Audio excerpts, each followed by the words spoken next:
Good afternoon. As you saw, the President just wrapped up a meeting in the Oval Office with 4 families from different parts of the country. They're veterans, small business owners, workers, moms, dads, and students. And they all had one thing in common. The President's plan to cut taxes and reform our broken tax code will help them thrive and build a better life and a better future for themselves and their children. This event was an important reminder that while Washington focuses on the politics of the day, the President is focused on the forgotten men and women around our nation. These are the families who deserve a tax cut for Christmas, and that's exactly what we're going to deliver. Looking ahead, the President will visit Mississippi on Saturday, where they are celebrating the state's bicentennial 200 years of statehood. To mark the occasion, the President will participate in the grand openings of the Museum of Mississippi History and the Mississippi Civil Rights Museum. Tomorrow, First Lady Melania Trump and Second Lady Karen Pence will travel to Texas to continue their efforts in assisting those affected by this year's devastating hurricane season. They will participate in a meet and greet with first responders in Corpus Christi and then travel to Rockport to meet with a family whose home was destroyed in the hurricane. Mrs. Trump and Mrs. Pence will also visit a local elementary school to speak with faculty and students about the hurricane. And their last stop will be at a local food bank to meet with volunteers and help sort boxes for donations. Finally, I know there have been a lot of questions surrounding the President's decision on Jerusalem. Tomorrow, the President will deliver remarks regarding this action. At 5:30 this evening, senior administration officials will hold a background briefing here to explain the President's decision. And with that, I'll take your questions. Major? Sara, one issue that you may have seen this morning is the White House or the President at any level considering creating a global or regional spy network that would circumvent the U.S. intelligence apparatus and serve the President outside of the normal and legally defined intelligence gathering mechanisms? I'm not aware of any plans for something of that definition or anything similar to that at this time. The President would be opposed to that. I haven't had that conversation with him, but I'm not aware of any plans for anything like that moving forward. Your official has been briefed on that idea or has been discussed at any level in this administration? I haven't done a full survey of every member of the administration, but I can tell you as of right now, that's not something that's currently being planned and not something that I'm aware is moving forward in any capacity. Again, I'm not going to answer every hypothetical for every single member. Did some random person off the street come in and say something? The President I don't know, might consider. Major. I'm Something sorry? the President might consider. Again, I haven't asked him, but it's not something that's currently in the works. John? World leaders have spoken out, Sara, in the last 24 hours about the possible move of the U.S. Embassy from Tel Aviv to Jerusalem. Mahmoud Abbas says that it would have grave consequences for peace and stability in the region. King Abdullah said much the same thing. Saudi Arabia, at least publicly, is saying the same thing, though I'm told privately they're saying something different than that. French President Macron said that he thought it was a bad idea. In the face of all of that, would the President ignore that advice from world leaders and go ahead and make the move at this time? I'm not going to get ahead of the President's remarks that he'll make tomorrow. He did speak with a number of leaders this morning, and he's going to continue to have conversations with relevant stakeholders, but ultimately he'll make what he feels is the best decision for the United States. Is it safe to say, other than Israel, which thinks that this move is 22 years overdue, that all of the feedback that he's been getting from world leaders is overwhelmingly negative about this idea? No, again, he spoke with 5 leaders. That's hardly indicative of everybody across the globe, but certainly, he's going to continue to have conversations with different leaders from across the world, and we'll keep you posted as those calls take place, and we'll let you know when the President's made a decision. Cecilia. Hey, Sara. Yesterday, the President said that he felt very badly for General Flynn. Would he consider pardoning him? I'm not aware of that has come up or any process or decision on that front. So that's, you haven't talked to him about it, or No, I haven't he's- asked. he I would consider it? haven't asked the President whether or not he would do that. You have not. Can you I clear think up- before we start discussing the pardons for individuals, we should see, what happens in specific cases too. So is it fair to say it's on the table? No, I just said I haven't had the conversation with him because I don't feel that it's necessary until, you get further down the road and determine whether or not that's even something needed. Steve? Is a On the embassy, has the president made up his mind about this, or is this decision still in flux a bit? The president, I would say, is pretty solid in his thinking at this point. Sarah. April? Sarah, a couple of questions. One, there are comments from people from the NAACP, from black ministers, who are planning on protesting and boycotting this weekend for the president's visit to the Civil Rights Museum. What say you?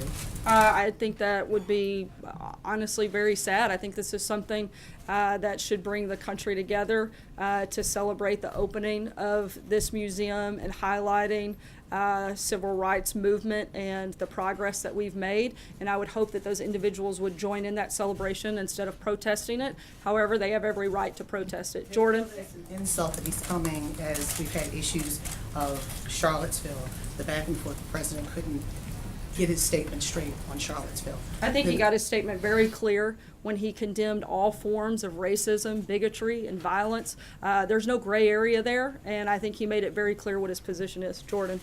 Thanks, Sarah. Did the president know that Michael Flynn lied to the FBI at the time that he fired him in February?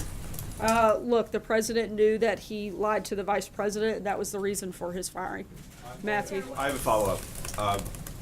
So your predecessor said on June 6th, it's the president of the United States, so they're considered official statements by the president of the United States in regards to his tweet. In regards to his tweets, does that standard still apply to the president's tweets? It does, and I know that you're probably referencing the tweet that was written by the president's attorney, and he's since clarified that, and I would refer you back to the attorney's clarification on that. Matthew? Thanks, Sarah. The White House originally said that if the accusations against Roy Moore were true, then Moore should step aside. I'm wondering how the president reached the conclusion that all of Moore's accusers, including those who have put forward evidence, are lying. Didn't say they were lying. The president's position hasn't changed, still finds those concerning. But as we've also said, the president feels that he would rather have a person that supports his agenda versus somebody who opposes his agenda every step of the way. And until the rest of that process plays out, you have a choice between two individuals, and the president's chosen to support Moore. Even if that person who would support his agenda has done what Roy Moore's accusers have said he's done? Again, we've said that the allegations are concerning, and if true, he should step aside, but we don't have a way to validate that, and that's something for the people of Alabama to decide, which we've also said, and we maintain that, and ultimately it will come down to the people of Alabama to make that decision. David? Yeah, Sarah, can you tell me a little bit about the process and timing as how the president got to the potential Jerusalem announcement tomorrow? Can you have somewhat of a backstory on that to the degree that you can at this point? I can tell you that it was a very thoughtful interagency process in terms of specifics. That's something that will be addressed in greater detail later this evening at the background briefing, and then further by the president in his remarks tomorrow. Just a quick follow-up, and evangelicals' role in this, how crucial has that been in terms of the Faith Advisory Council? Look, the president wanted to make the decision that was the best decision for the United States, and I'm not going to get ahead of anything beyond the events later today and tomorrow. John? Thanks a lot, sir. I have a question for you about the special counsel's office. Does the president believe that special counsel Robert Mueller or anybody on his staff is biased in any way against the president? I think we've seen some reports that certainly cause a great deal of concern, and we hope that those are fully looked at and investigated. Blake? Just a follow-up for you, if I may, Sarah. I think it was about 5 or 6 weeks ago that you indicated from that podium on a few occasions that you believed, the White House believes, that Mr. Mueller's investigation will be wrapping up shortly. Since that time, we've seen that a very high-level aide to the president, former aide to the president, the former national security advisor, has entered a plea deal with the special counsel's office. Do you still believe that this investigation is wrapping up soon? We do, and I'd refer you to the comments that were made by Ty Cobb, where he indicated as such over the last few days. Blake? Sarah, thank you. Let me ask you 2 questions on so-called red lines. If Robert Mueller ends up looking into the president's finances, or if he has already looked into the president's finances, does this White House believe that is a red line, and if so, why? Look, I think it's important to note And hopefully you guys have seen the statement that Jay Sekulow, a member of the president's legal team, has put out within the last hour, that they confirmed that the news reports that the special counsel had subpoenaed financial records relating to the president are completely false. No subpoena has been issued or received. We've confirmed this with the bank and other sources. I think that this is another example of the media going too far too fast, and we don't see it going in that direction. Let me ask you the second red line. This White House has consistently said there are 2 red lines on tax reform, middle class relief, and then a 20% corporate rate. But the president over the weekend seemed to suggest that he would be amenable for a corporate rate up to 22%. Why would he be willing to step over his own red line on that issue?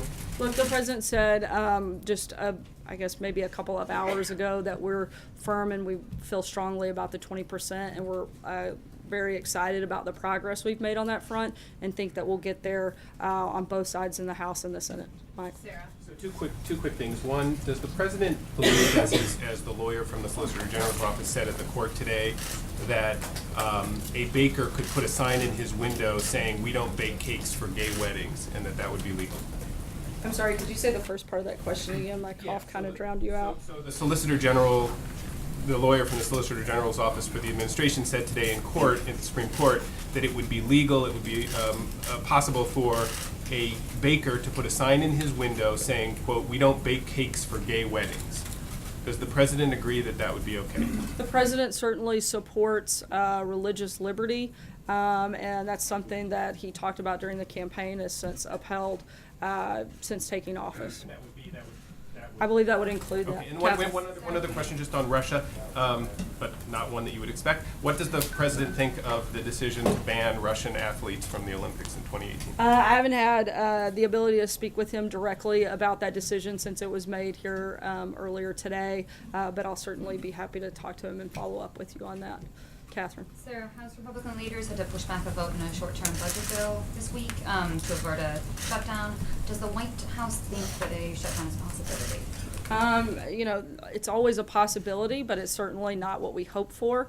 And we're have both Nancy Pelosi and Chuck Schumer coming later this week, and the president hopes to be able to have conversations with them to make sure that doesn't happen. Hallie? Then the president doesn't think that it would be politically advantageous? Look, I said that that's not what we would like to see happen, and we're going to have meetings and try to make sure that it doesn't. Hallie? 2 quick ones for you, and just a statement of fact. When did the president know that Mike Flynn lied to the FBI?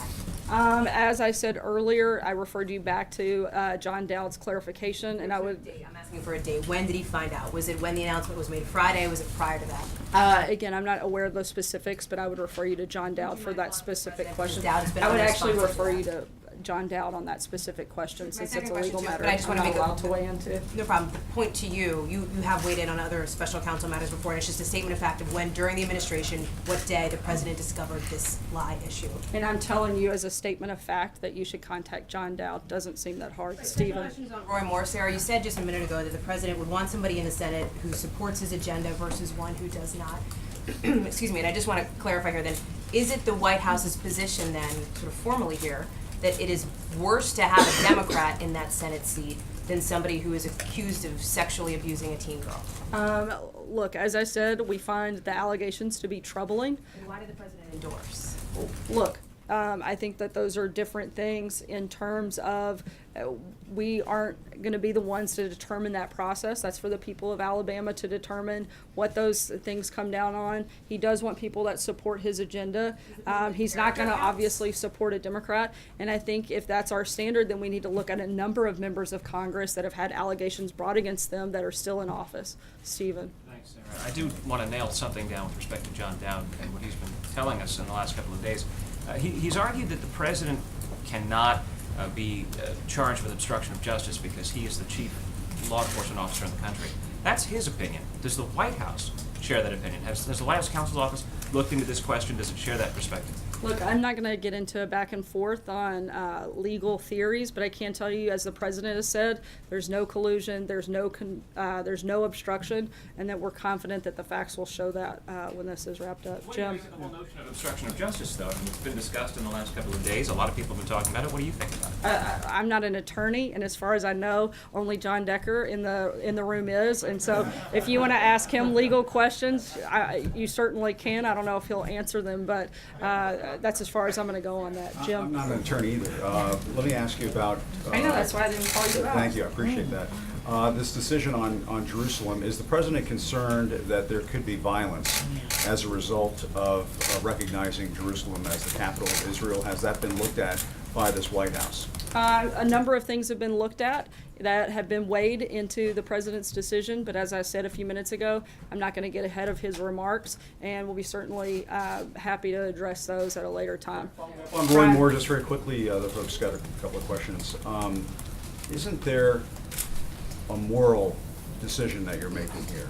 And I'm sure you've heard this talked about in the news the last couple of days as the president has decided to endorse Roy Moore. This is somebody who has been accused of child abuse, of molesting children. How can that vote in the Senate be that important that you would take a gamble on somebody who has been accused of molesting kids? I think that's something, of harming as I've somebody said, who's underage. As I've said, that's something for the people of Alabama to decide, and that's up for them. Wrestled with in any way? Has he wrestled with that question? As I said, we find the allegations very troubling, and again, this is up to the people of Alabama to make that decision. I'm not a voter in Alabama and can't make that decision. Brian. Sarah, thank you. The president said that the tax plan will hurt him individually. Will the president release his taxes to prove that? I'm not aware of any plan to do that, but if it changes, I'll certainly let you know. I mean, he can release it even if it's under audit. He can release his tax returns. As he said, as long as it's under audit, he's not going to do that, and I'm not aware of any plans to change that policy at this time. John? Yeah, thank you, Sarah. A matter of procedure on the Roy Moore endorsement.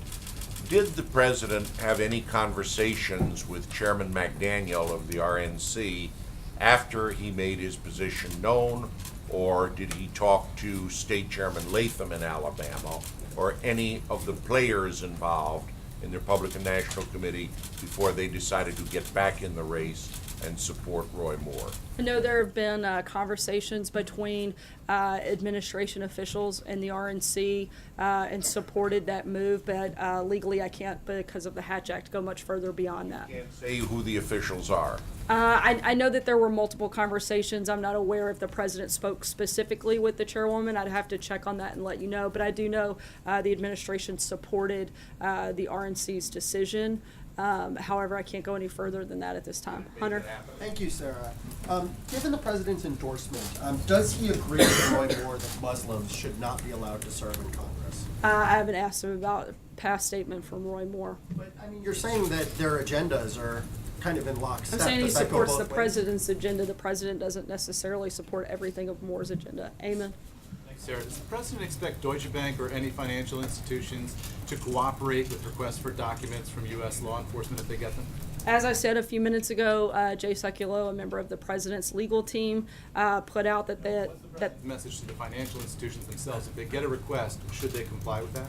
look, I'm not going to get into hypothetical situations and try to determine and project everything that could happen.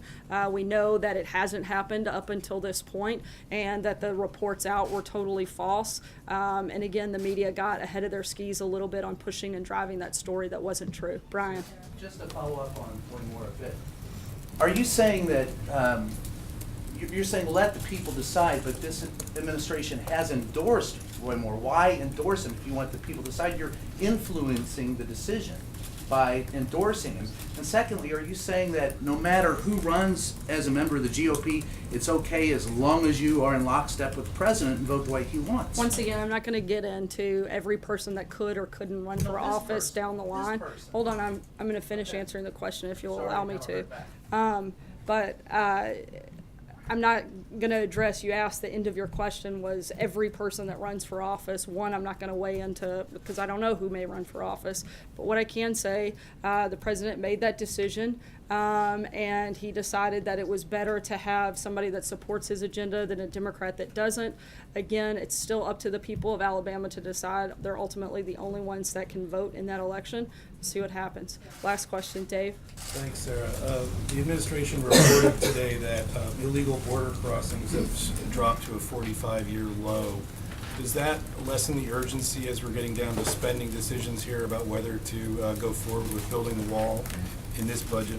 I think it shows probably the effectiveness of the Trump presidency, and another success story as we wrap up the year, and certainly something that could be looked at. But I think the need for the border wall and border security, as well as responsible immigration reform, still stands, and we still need to look at all the ways that we can protect our national security, and we still feel strongly that that's one of them. Thanks so much, guys.